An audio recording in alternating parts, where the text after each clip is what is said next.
Yeah, and when it comes to like, we have some problems with the physical space that makes it inaccessible for quite a few people.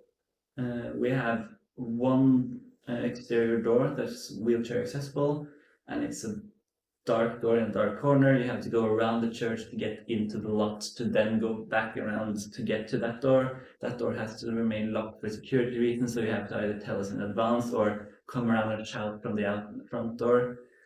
We don't have a toilet, a disabled toilet. We have two tiny toilets with no space at all. We have very steep chairs, small steep chairs with not a lot of with no elevators, and it's really hard to move up and down there. And even though I love the acoustics of the church as someone who is very interested in music and plays music, it is also an accessibility problem that there is so much echo. So both for a single event with a lot of people, if it's a large social event, the sound can get quite high. And specifically, having this space somewhere where different groups can do stuff at the same time and meet each other in the breaks and on the way in and out, which is supposed to be, I mean, to a degree it functions like that, but it's really limiting that it's no way to stop the sound. The sound just travels all over the room. And we have tried to counteract that a bit.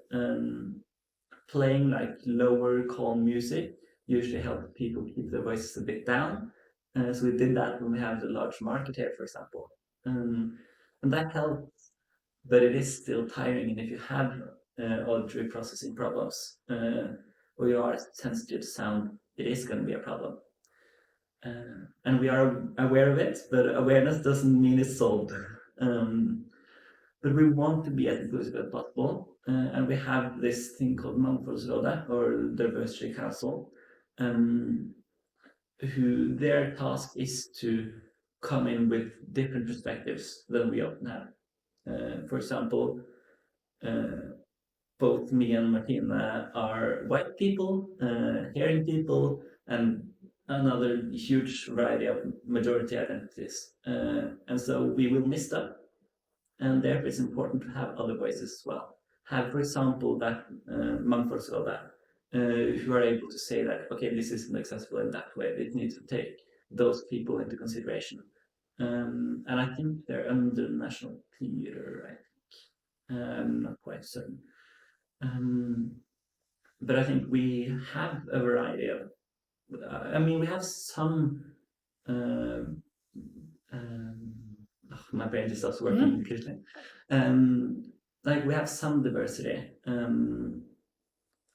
I don't think it's because we explicitly focus on it too much. I think we want to focus on it, but the room has limitations for like physical disabilities.